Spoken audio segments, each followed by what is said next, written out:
भंडारा के नवयुवा medical college और hospital पर विद्यार्थियों ने लगाए लूट, दबाव और भ्रष्टाचार के आरोप।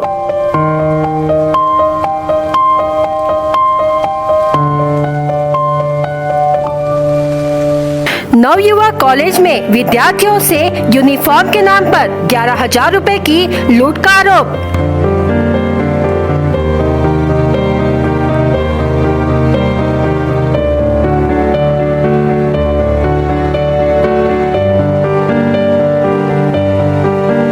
विद्यार्थियों से वसति गृह छोड़ने पर 35,000 रुपए मांगने का आरोप।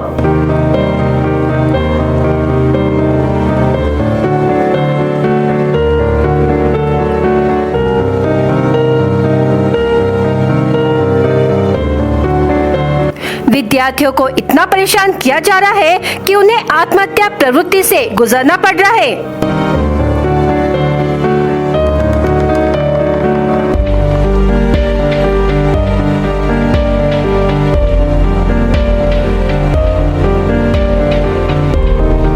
महाविद्यालय में बीपीटीएच फिजियोथेरेपी में शिक्षण के नाम पर नियम बाध्य पैसों की मांग।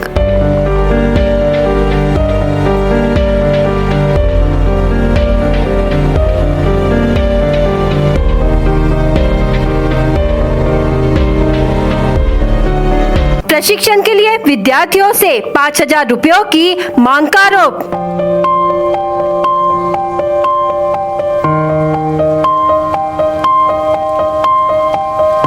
अखिल भारतीय विद्यार्थी परिषद भंडारा ने उठाई विद्यार्थियों के हक के लिए आवाज।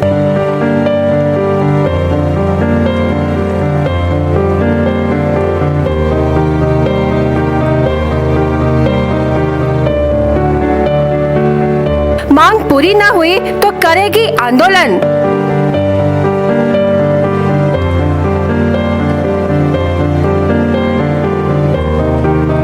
भंडारा जिले के कादा गांव में स्थित नवयुवा मेडिकल इंस्टीट्यूट में महाराष्ट्र के अलग अलग जिले के विद्यार्थियों ने शिक्षण के लिए इस कॉलेज में प्रवेश लिया है, लेकिन अखिल भारतीय विद्यार्थी परिषद की ओर से ली गई पत्रकार परिषद में नवयुवा मेडिकल कॉलेज में पढ़ रहे विद्यार्थियों के साथ दबाव डालकर लूट करने का और भ्रष्टाचार का आरोप लगाया है।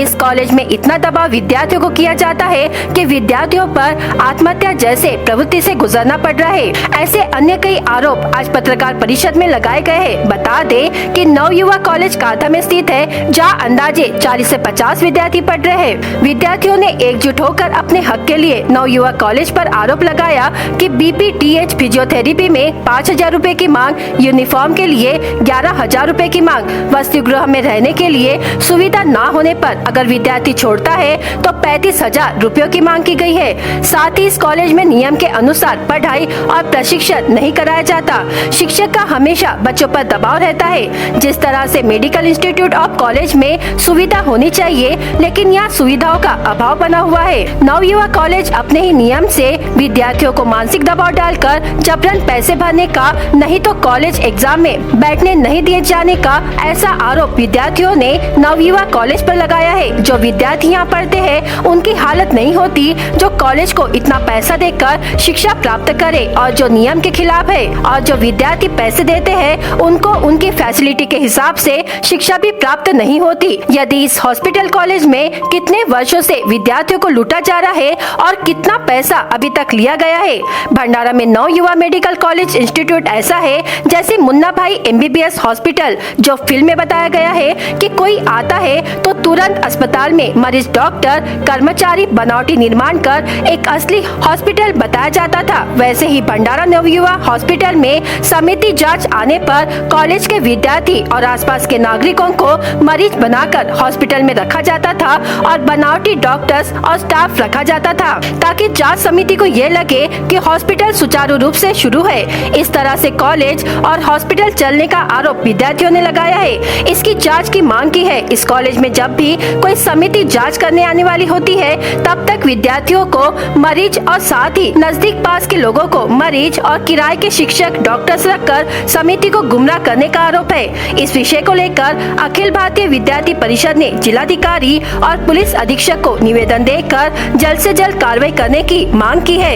नमस्कार, मी राहुल खरात, जिल्हा संघटन मंत्री, अखिल भारतीय विद्यार्थी परिषद भंडारा जिल्हा।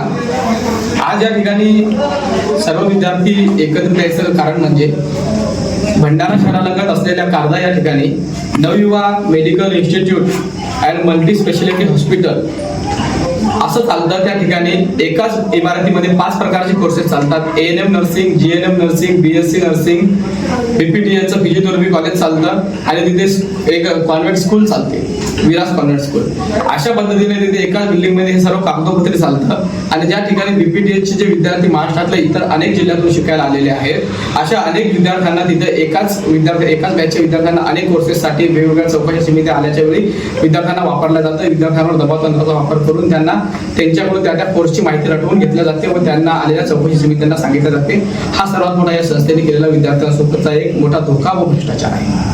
एवढंच नव्हे तर विद्यार्थ्यांकडून परीक्षा शुल्काच्या नावाखाली अनेक पैशाची लूट होत आहे, ज्यामध्ये प्रात्यक्षिकाचे कुठेही विद्यापीठाने गाईडलाईन्स न देता सुद्धा विद्यार्थ्यांकडून विद्यापीठाची गाईडलाईन्स आली असं सांगून विद्यार्थ्यांना मनभ्रमित करून विद्यार्थ्यांकडून 5,000 रुपयाची मागणी केली जात आहे, ज्यामुळे हे विद्यार्थी आज इथे सर्व परीक्षेसाठी वंचित आहेत। आणि विद्यार्थ्यांचं BPTचं हे प्रथम वर्ष, द्वितीय वर्ष असं सुद्धा हे विद्यार्थी परीक्षेला बसवून न देण्याचं षडयंत्र या महाविद्यालयाकडून सुरू आहे। जर पैसे दिले तर विद्यार्थ्यांना हे बसवू देतील असं तिथं शिक्षणाचं बाजारीकरण सुरू आहे। एवढंच नव्हे तर विद्यार्थ्यांकडून परीक्षा ऍडमिशन जेव्हा विद्यार्थ्यांनी केली तेव्हा 11,000 रुपये विद्यार्थ्यांकडून हे फक्त युनिफॉर्मच्या नावाखाली घेतले व विद्यार्थ्यांना वेगळ्या पद्धतीची पावती दिली, ज्या पावतीमध्ये कुठल्याही प्रकारचं तथ्य नाही आहे। व विद्यार्थी जे हॉस्टेलमध्ये शिकतात अशा विद्यार्थ्यांकडून तिथे हॉस्टेलमध्ये ऍडमिशन करायच्या वेळेस 3,000 रुपये महिन्याचे घेऊ असं सांगितलं गेलं व नंतर ऍडमिशन घेतल्यानंतर ते विद्यार्थी त्या हॉस्टेलमध्ये कुठल्याच प्रकारे सुविधा नसल्यामुळे बाहेर पडायचा प्रयत्न केला तर त्या विद्यार्थ्यांकडे 35,000ची मागणी केली व 4,000 रुपये त्या विद्यार्थ्यांना पर मंथ त्यांच्याकडून घेण्यात आले। आणि अनेक विद्यार्थी तिथे या कारणामुळे एवढे तणावपूर्ण स्थितीमध्ये आले की अनेक विद्यार्थ्यांनी आत्महत्या करण्याचा प्रयत्न केला व अनेक विद्यार्थी तिथून शिक्षण सोडून शिक्षणापासून आज वंचित आहेत। आणि याला सर्वस्व जबाबदार आहे Navyuva college, Navyuva medical institute and multi speciality hospital Karda Bhandara. एवढंच नव्हे तर हे सर्व विद्यार्थी या ठिकाणी एकत्रित आले आहेत। तर विद्यार्थ्यांचा असा आरोप आहे की या ठिकाणी जे आमच्याकडून पैसा घेतला, त्या ठिकाणी आमच्याकडून हे सर्व पद्धतीने रटवून घेतलं, या एकाच बिल्डिंगमध्ये एवढे कोर्सेस चालले, डमी मल्टी स्पेशालिटी हॉस्पिटल चाललं, याची शासन स्तरावरून भ्रष्टाचाराची चौकशी झाली पाहिजे। या चौकशीमध्ये अखिल भारतीय विद्यार्थी परिषदेचे 2 प्रतिनिधी असले पाहिजे आणि ही पारदर्शकता चौकशी झाली पाहिजे। यासाठी आम्ही मान्य जिल्हा अधिकारी, पोलीस अधीक्षक, भंडारा जिल्हा शल्य चिकित्सक अधिकारी यांच्याकडे निवेदनाद्वारे मागणी केली, ज्यामध्ये सर्व विद्यार्थ्यांनी आमच्याकडे जेव्हा तक्रार केली तर विद्यार्थी तिथे निवेदन देण्याकरिता आले होते। त्या सर्व लोकांनी त्याच्यावर काहीतरी कठोर कारवाई करावी अशी आमची मागणी आहे, ज्यामध्ये या सर्व भ्रष्टाचाराची निष्पक्षपणे पूर्णतः चौकशी होऊन त्या भ्रष्टाचार का झाला, त्या आर्थिक घोटाळा कसा केला गेला, त्या विद्यार्थ्यांचे पैसे कुठे गेले, विद्यार्थ्यांचे पैसे कोणी ऑडिटला लावले गेले व विद्यार्थ्यांना शिक्षणापासून का वंचित ठेवलं गेलं, या सर्व गोष्टींचा जाब या शासनाने, महाराष्ट्र शासनाने उच्चस्तरीय चौकशी नेमून त्या चौकशीमध्ये विद्यार्थी प्रतिनिधी लोक घेऊन शासनाने या संदर्भात चौकशी करावी व त्या संस्थेवर कठोरात कठोर कारवाई करून त्या संस्थेला बंद करून, कारण की ही संस्था एक शिक्षणाचं बाजारीकरण करत आहे, म्हणजे त्या अशा संस्था न चाललेल्या समाजात बऱ्या। एवढंच नव्हे तर त्या मल्टी स्पेशालिटी हॉस्पिटलमध्ये विद्यार्थ्यांनाच तिथे जेव्हा इन्स्पेक्शन होतं, चौकशी येतात, समित्या येतात, तपासणी समिती येतात, तेव्हा विद्यार्थ्यांना पेशंट बनवलं जातं व विद्यार्थ्यांकडून सगळ्या गोष्टी तिथे वदवून घेतल्या जातात, सांगितलं जातं की असं बोलायचं आहे, तसं बोलायचं आहे व तिथे भाड्याचे पेशंट आणले जातात। तिथे वसतिगृहामध्ये राहणाऱ्या विद्यार्थ्यांना वेळोवेळी पेशंट म्हणून बोलवलं जातं जबरदस्ती, अशी त्यांच्यासोबत एक मानसिक आणि शारीरिक छळ केला जातोय, त्यांना ते त्रास दिला जातोय। एवढंच नव्हे तर तिथे जे डॉक्टर्स आहेत त्या मल्टी स्पेशालिटी हॉस्पिटलमध्ये डॉक्टर्स नाही आहे, तिथे जे इंटर्नशिप करणारे विद्यार्थी आहेत हे विद्यार्थी त्या ठिकाणी मल्टी स्पेशालिटी हॉस्पिटल चालवतात। एवढंच नव्हे तर त्या ठिकाणी कुठल्याच प्रकारचं तिथे स्टाफ आहे, प्राध्यापक आहेत, हे नॉन क्वालिफाईड, अपात्र आहेत आणि ते या विद्यार्थ्यांना कसं शिकवतात, म्हणजे हे डॉक्टर कसे करतील असा प्रश्न आहे। तिथे आर्थिक भ्रष्टाचार झाला आहे, शासनाचं तिथे शासनासोबत धोका झाला आहे, विद्यार्थ्यांची फसवणूक झाली आहे, शासनाचा तिथे नियम डाळवले गेले आहेत आणि या सर्व संबंधित विषयाला जबाबदार मल्टी स्पेशालिटी हॉस्पिटल नवयुवक कारद्याचं आहे। आपल्याला याची माहिती आम्हाला ही माहिती विद्यार्थ्यांकडून यावेळी मिळाली होती, जेव्हा आम्ही याच्या आधी एका विद्यार्थ्याने तिथे त्या विद्यार्थ्यांचा माजी विद्यार्थी होता, त्या विद्यार्थ्यांचा शासकीय ठिकाणी नंबर लागला होता गव्हर्नमेंटमध्ये, महाराष्ट्र आरोग्य विभागामध्ये टेक्निशियन या पदासाठी, त्याला तिथे विद्यार्थ्याला परीक्षा दिल्यानंतर जो पासआउट झाला आणि शासनाचा अधिकारी बनणार, पण त्याचे डॉक्युमेंट व्हेरिफिकेशनसाठी ते डॉक्युमेंट देत नव्हते। आम्ही जेव्हा त्या विद्यार्थ्यांचे डॉक्युमेंट मिळवण्यासाठी जो लढा देत होतो तेव्हा ह्या विद्यार्थ्यांनी आम्हाला बघितलं, आमच्या तेव्हापासून संपर्कात आहेत, तेव्हाच त्यांनी मला याची तात्पुरती माहिती दिली होती, पण नंतर 31 तारखेला जे विद्यार्थी आमच्याकडे आले त्या विद्यार्थ्यांनी आम्हाला सर्व माहिती सांगितली. जेव्हा आम्ही ते निवेदन द्यायला गेलो तेव्हा त्या संस्थेच्या गिरीश विलारी नावाच्या संस्था चालकाकडून विद्यार्थ्यांना धमकवण्यात आलं. तिथं जो आत्महत्या करण्यासाठी प्रवृत्त झालेला विद्यार्थी होता त्याला सुद्धा तिथे वेगळ्या पद्धतीने दबावाच्या भाषेमध्ये बोलण्यात आलं. याचे आमच्याकडे व्हिडिओ क्लिप्स आहेत आणि त्या विद्यार्थ्यांना तिथे आता सुद्धा कोंडून ठेवल्या गेलेला आहे. सर्वच्या सर्व विद्यार्थी जे इथे आहेत याच्यापेक्षा दुप्पट विद्यार्थी आमच्या सोबत उभे आहेत. ते विद्यार्थी सध्या तिथे उभे आहेत महाविद्यालयामध्ये. त्या विद्यार्थ्यांना बंद करून ठेवलाय हॉस्टेलमध्ये. कॉलेजमध्ये त्या विद्यार्थ्यांना रूम लॉक करून बंद करून ठेवलाय आणि त्या विद्यार्थ्यांना इकडे येऊ देत नाही आहे. कॉलेजचं गेट सुद्धा बंद केलाय आणि असा पद्धतीचा छळ मानसिक त्रास चालत आहे. आम्हाला महाराष्ट्राच्या वेगवेगळ्या महाविद्यालयामधून आम्हाला महाराष्ट्राच्या वेगवेगळ्या जिल्ह्यामधून जे माजी विद्यार्थी आहेत ज्यांना तो त्रास झालाय अशा लोकांचा कॉल आला. त्यांनी आम्हाला त्यांची आपली सांगितली. अनेक विद्यार्थी अनेक आई वडिलांना तर त्यांनी गेट लॉस म्हणून त्यांच्या समोरचं सर्व साहित्य फेकून त्यांना अपमान करून हाकलून दिले. ज्या विद्यार्थ्याचे डॉक्युमेंट हे राहिले होते त्या कॉलेजमध्ये आणि त्याचा शनिवार दिवस होता. सोमवारी त्याचं पुण्याला 9 वाजताचं डॉक्युमेंट व्हेरिफिकेशन होतं आणि जॉईनिंग होतं. तर त्या विद्यार्थ्याकडे आम्ही जेव्हा विद्यार्थ्याबद्दल न्याय मागायला गेलो तर त्या विद्यार्थ्यांनी आम्हाला कळवण्याच्या आधी मान्य जिल्हाधिकारी साहेबांना निवेदन दिलं होतं की मला मदत करा म्हणून. मान्य जिल्हाधिकारी साहेबांना त्याविषयी पत्र सुद्धा काढलं अशी आम्हाला विद्यार्थ्यांनी माहिती सांगितली होती की मान्य जिल्हाधिकाऱ्यांनी आदेश दिला आहे की याचे डॉक्युमेंट द्यावे. पण तिथे कांदेकर नावाचा कोणीतरी तिचे सहाय्यक कोणीतरी सूर्य साहेब असे आहेत. त्या कांदेकर नावाच्या सूर्य साहेबांनी त्या विद्यार्थ्यांना कॉल केला आणि असं म्हटलं की तू साहेबांनी सांगितलं 1 लाख रुपये भर आणि तिचं डॉक्युमेंट घेऊन जा. म्हणजे अशा हा कुठला रूल आहे की म्हणजे हे शासनाच्या नियमानुसार चालतात की संस्था चालकांच्या नियमानुसार कॉम्प्रोमाइज करतात. हा तेव्हा प्रश्न उपस्थित झाला होता. पण नंतर आम्ही त्यांना संपर्क केला. त्याने नंतर आमचा फोन रिसिव्ह न केला होता. मोबाईल बंद होता. कांदेकरांच्या सांगितल्यानंतर त्या संस्था प्रशासनाने किती पैसे घेतले? नाही, मग संस्था प्रशासनाने पैसे नाही घेतले कारण की आम्ही तो लढा दिला आणि आम्ही विद्यार्थ्यांना तसाच बिना पैशाचे डॉक्युमेंट मिळवून दिले. आम्ही सायंकाळी 6 वाजेपर्यंत तिथे लढा देत होतो. केला होता. मी फर्स्ट टाइम जेव्हा एक्झाम दिली होती तेव्हा मला एटीकेटी लागली होती. त्याच्यानंतर जे एटीकेटी किंवा फेलवाले रिपीटर स्टुडंट आहेत त्यांच्याकडून 5,000 घेण्यात आले आहे आणि आम्ही ते 5,000 म्हणजे विदाऊट GR कसं देऊ हे पहिले विचार केलं होतं की कोणत्या याच्यावर तुम्ही आम्हाला 5,000 मागत आहे. तर त्यांनी बोलले होते जे नियम आहे जे नोटीस आहे ते तुम्हाला करावं लागेल तेव्हाच आम्ही तुम्हाला फॉर्म देईल आणि हॉल तिकीट देईल. तर आम्ही हे सगळे स्टुडंट एक स्टुडंटने दिले तर आम्हाला सगळ्यांनाच द्यावं लागलं. आणि याच्यानंतर यावर्षी पण तसंच बोलत आहे की 5,000 दिल्याशिवाय तुम्ही एक्झाम फॉर्म नाही देऊ शकत आणि हॉल तिकीट आम्ही तुम्हाला देऊ नाही शकत. शेवटची तारीख किती सांगितली होती? शेवटची तारीख 5 तारीख आहे. तर आज आम्हाला फॉर्म सबमिट करायचा आहे पण आता 5,000 द्या नंतर फॉर्म सबमिट होईल त्याच्याशिवाय होणार नाही असं बोललेले आहे. इतक्या वर्षात तुम्ही हा मुद्दा कधी समोर आणला? इतक्या वर्षात झालंच नाही कारण की हा विषय मागच्या वर्षीपासून चालू आहे आणि आम्हाला त्याची रिसिप्ट दिली आहे 5,000ची. पण असं हे GR नाही आहे, हे कॉलेजचा GR आहे म्हणतात. महाविद्यालयात तुमच्या आता किती विद्यार्थ्यांना दाबून ठेवले आहे आणि त्यांना या ठिकाणी का नाही येऊ दिलं, काय सांगा? आम्ही काल 25 ते 30 लोक होतो. त्याच्यातले जे हॉस्टेलर आहे किंवा इतर कॉलेजमध्ये जे प्रेझेंट आहे आता त्यांना इथे येऊ देत नाही आहे कारण की त्यांना असं म्हटलं आहे की तुम्ही कशाला आमच्या अगेन्स्ट चालले आहे किंवा असं का करत आहे. आणि जे इंटर्नशिपवाले आहे त्यांना पण त्यांनी टॉर्चर करत आहेत आणि पेशंट त्यांनी काल आम्हाला सपोर्ट केला होता इंटर्नशिपवाल्यांना.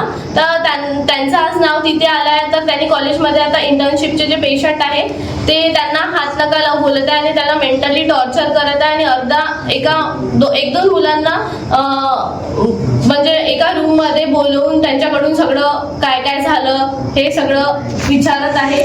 आणि हॉस्टेलच्या मुलींना बाहेर नाही येऊ देत आहे, आमच्याकडे नाही येऊ देत आहे कारण की अजून काही झालं नाही पाहिजे. जे माहिती आहे त्यांच्याकडून पण मिळाली नाही पाहिजे. पण आम्ही इथे आलो आहे की आम्हाला पण जे आमच्यासोबत होतं ते त्यांच्यासोबत पण नाही झालं पाहिजे. क्लास चालू असतो त्यावेळेस जर विद्यार्थी गैरहजर असले त्यावेळेस त्या शाळेतील कुठल्या शिक्षिका आहेत जे तुम्हाला आणि मानसिक शारीरिक त्रास अशा विषयावर बोलतात? नाव घ्यावं लागेल. करिश्मा मॅम म्हणून नाव आहे त्या मॅमचं. आणि जर कोणती स्टुडंट अब्सेंट असली किंवा त्यांची कोणती तब्येत खराब असली त्या स्टुडंटची तर त्यांना असं म्हणतात की तुम्ही कहाँ से मेल मिलाप करके आए हो, कहाँ से तुम कौन से लड़के से बात करके आए हो. या मग कोणत्या स्टुडंटला बॉय स्टुडंटला म्हणतात की कोणी तुला प्रपोज केलं, कोणी तुला कोणासोबत बोलते बा तू, असं गॉसिप चालू असतात क्लासेसमध्ये. ते आम्ही रिपीटर बॅचेसचे स्टुडंट आहेत. आम्ही जेव्हा त्यांच्याकडे जाते की मॅम आम्हाला हा प्रॉब्लेम आहे, आमचा प्रॉब्लेम सॉल्व्ह करून द्या, तर ते मॅम नाही का लायब्ररीमध्ये बोलवतात. लायब्ररीमध्ये जायची पण परमिशन नाही देतात कधी कधी तर. पण मग आम्ही जर गेलो त्या मॅमकडे तर म्हणतात की बा तुम्ही बसा म्हणतात. आम्ही काहीच नाही करत, ते फक्त काहीतरी क्वेश्चन्स देतात लिहून आणि मग ते हे सॉल्व्ह करा आणि मग ते 3-4 घंट्यानंतर येतात आणि म्हणतात की दाखवा आणि दाखवल्यानंतर मग काहीतरी मिस्टेक काढतात आणि त्या कॉलवर राहतात सतत. प्रॅक्टिकल जेव्हा स्टार्ट होतात आमचे, प्रॅक्टिकल जेव्हा होतात इंटरनल एक्सटर्नल येतात तर मग 3-3, 4-4 घंटेपर्यंत प्रॅक्टिकलसाठी बाहेर राहतात आणि कॉल करत असतात. नमस्कार. मी जेव्हा नवयुवा कॉलेजमध्ये ॲडमिशन करायसाठी आली तेव्हा मी माझ्या फॅमिलीसोबत आली. फॅमिलीवाले होते तर या लोकांनी म्हटलं की इयरली फीस आहे 82,000 आणि तेव्हा काहीच नाही सांगितलं की तुम्हाला नंतर पैसे भरावे लागतील किंवा काही हे काहीच नाही सांगितलं. मग आम्ही कॉलेज जॉईन केलं, आम्ही कॉलेजला जायला लागलो. मग 2-3 महिन्यानंतर या लोकांनी सांगितलं की तुम्हाला 11,500 रुपये भरावे लागतील. मग आम्ही विचारलं की कशाचे, म्हणून आम्ही सगळे क्लासमेट्स आम्ही सगळे सरांना विचारायसाठी गेलो की सर तुम्ही 11,500 रुपये कशाची घेऊन राहिल्या. मग त्यांनी आम्हाला सांगितलं याची फी, त्याची फी, स्पोर्टची फी, हे ते. तिथे स्पोर्ट्स वगैरे काही होत नाही सर. मग युनिफॉर्मची फी, आयडेंटिटी कार्डची फी, युनिफॉर्म सर मला मिळाले नाही आहे आणि फक्त 11,500 रुपये मी भरले आहे या सगळ्यांच्या ह्याच्यावर आणि मला फक्त आयडेंटिटी कार्ड मिळालं आहे. आणि आम्ही जेव्हा विचारायला गेलो सरांनी, सर आमच्याशी नीट बोलले नाही, हे आहे बस असं सांगितलं आणि आम्हाला सगळ्यांना गेट लॉस असं म्हटलं सरांनी. बस काय मागणी आपली समोरची सर म्हणजे आजची ही मागणी आहे की आज आमचे एक्झाम फॉर्म घेतले पाहिजे विदाऊट जी त्यांनी एक्स्ट्रा फीस लावली आहे 5,000. हे कुठलं GR नाही, काही नाही आहे. आम्ही जी एक्झाम फीज आहे 3,400 प्रत्येकाची वेगळी ती आम्ही भरायसाठी रेडी आहोत. पण ते स्वतःचे जे एक्स्ट्रा 5,000 लावून राहिले आहे ते आम्ही नाही भरू शकत सर. आजची या उद्या शेवटची तारीख आहे म्हणून त्यावेळेस सगळं नाही झाले तर मग समोरची स्टेप करणार आपली. त्यांनी असं लिहून पाठवलंय, कॉलेजमध्ये नोटीस लावलाय की 5 तारीख ही लास्ट डेट आहे आणि 5च्या नंतर जर तुम्ही फॉर्म भरले तर तुम्हाला लेट फीस लागेल. आणि हे आम्ही युनिव्हर्सिटीकडून माहिती काढली तर युनिव्हर्सिटीची लास्ट डेट आहे 11 तारीख. युनिव्हर्सिटीचे जे नियम म्हणजे जे आहे ते आमच्यापर्यंत नोटीस बरोबर येतच नाही, ते चेंज होऊन येते पूर्ण. तिथे जे पण कॉलेज चालतात ते वाले पूर्ण भ्रष्टाचारी आहे आणि नाही का तिथे डमी कॉलेज चालतात आणि Navyuva college of physiotherapy, Navyuva college of ANM, Navyuva college of GNM, Navyuva college of BSc nursing आणि Navyuva college of multi speciality hospital हे चालतात. आणि लहान लेकरांची नर्सिंग स्कूल पण चालतात, विरा इंटरनॅशनल स्कूल. आणि तिथे सर्व भ्रष्टाचाराचा प्रकार आहे आणि इन्स्पेक्शन आल्यावर नाही का बॅनर चेंज करतात ते लोक.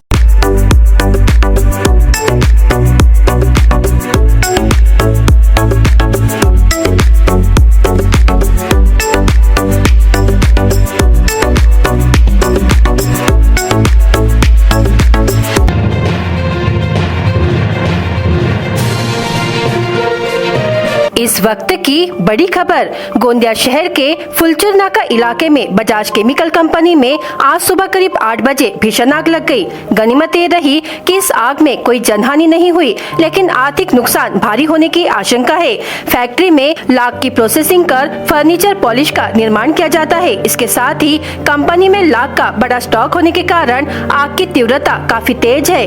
आग की सूचना मिलते ही फायर ब्रिगेड मौके पर पहुंच गई है और आग बुझाने की कोशिश की जा रही है। आग पर 70% काबू पा लिया गया है और अग्निशमन विभाग की कोशिशें जारी है।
गोंदिया शहर के दो महत्वपूर्ण हिस्सों को जोड़ने वाला उड़ान पुल 1 साल पहले ध्वस्त कर दिया गया था और 6 महीने पहले यानी 6 जनवरी 2024 को गोंदिया विधानसभा क्षेत्र के विधायक विनोद अग्रवाल और पूर्व विधायक राजेंद्र जैन के हस्ते उड़ान पुल के निर्माण कार्य का भूमि पूजन किया गया था। लेकिन 6 माह की अवधि बीत जाने के बाद भी इस पुल का निर्माण शुरू नहीं होने से नाराज विधायक महोदय ने इस पुल का निर्माण कर रहे ठेकेदार को फोन करने के बाद 8 दिनों के भीतर उसने पुल का काम शुरू नहीं किया। विधायक विनोद अग्रवाल ने ठेकेदार को चेतावनी देते हुए कहा कि मैं खुद इस पुल की साइट पर बैठकर विरोध प्रदर्शन करूंगा। ऐसे में देखने वाली बात ये होगी कि क्या संबंधित ठेकेदार कंपनी वास्तव में इस पुल का काम शुरू करती है या विधायक विनोद अग्रवाल काम शुरू नहीं होने पर आंदोलन करते हैं।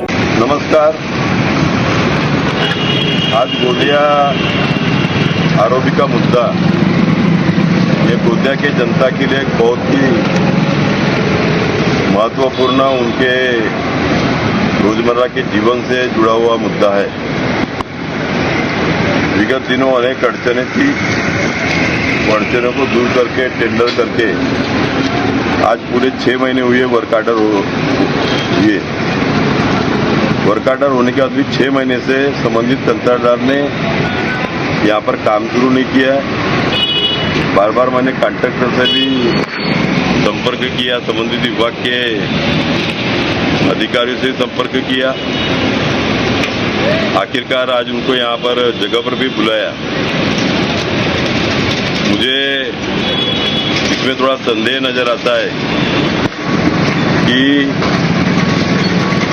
किसी अदृश्य शक्ति के कारण जानबूझ करके काम को विलंब किया जा रहा है। आज ये वीडियो के माध्यम से मैं संबंधित विभाग को, संबंधित कॉन्ट्रैक्टर को, सरकार को, प्रशासन को यह इशारा देने जा रहा हूं कि 8 दिन के अंदर में इन्होंने अगर इस काम को शुरुआत नहीं की तो यहाँ पर मैं तंबू गाड़ करके 8 दिन के बाद में मैं खुद विनोद अग्रवाल जनता का आमदार यहाँ पर मैं तंबू गाड़ करके उपोषण के ऊपर मैं बैठूंगा। यहाँ हम श्रृंखलाबद्ध उपोषण की शुरुआत करेंगे और उसके 8 दिन के बाद में और काम नहीं हुआ ये उपोषण को और तीव्र किया जाएगा। बाद में यहाँ पर आर पार की लड़ाई लड़ी जाएगी। धन्यवाद।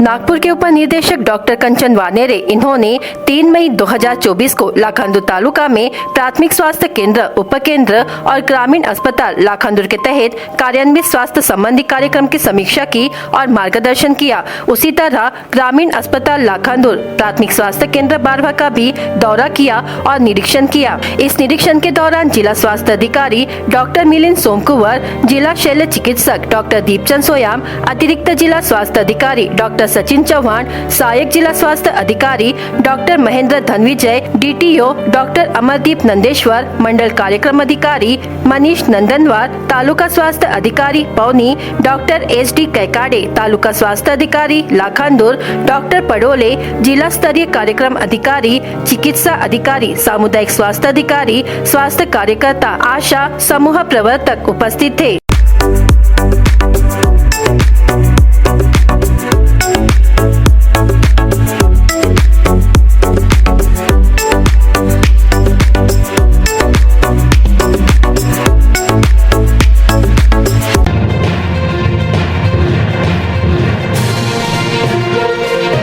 लोकसभा सार्वत्रिक निवडणूक 2024 भंडारा गोंदिया मतदारसंघात 19 एप्रिल 2024 रोजी मतदान पार पडले आहे व 4 जून 2024 रोजी या निवडणुकीचे निकाल जाहीर होणार आहे। त्यासाठी आज जिल्हा नियोजन सभागृह येथे जिल्हाधिकारी तथा जिल्हा निवडणूक अधिकारी योगेश कुंभेजकर यांच्या उपस्थितीत निवडणूक मतमोजणीबाबत कर्मचाऱ्यांना प्रशिक्षण देण्यात आले। 4 जून रोजी सकाळी 8 वाजेपासून मतमोजणीला सुरुवात होणार आहे। त्यामुळे मतमोजणीसाठी नियुक्त सर्व कर्मचाऱ्यांनी विहित वेळेत उपस्थित राहावे। प्रशिक्षणासाठी नियुक्त निवडणूक कर्मचाऱ्यांना मतमोजणीबाबत माहिती देण्यात आली। यावेळी उपजिल्हाधिकारी निवडणूक पिसाल, उपजिल्हाधिकारी लीना फालके, जिल्हा नियोजन अधिकारी बोरकर व संबंधित अधिकारी उपस्थित होते। मतमोजणीचे काम एक्सेल मशीन मध्ये करावे, कर्मचाऱ्यांनी जबाबदारीने काम करावे असे निर्देश जिल्हाधिकाऱ्यांनी दिले। उपस्थितांच्या शंकांचे निरसन यावेळी लीना फालके यांनी केले।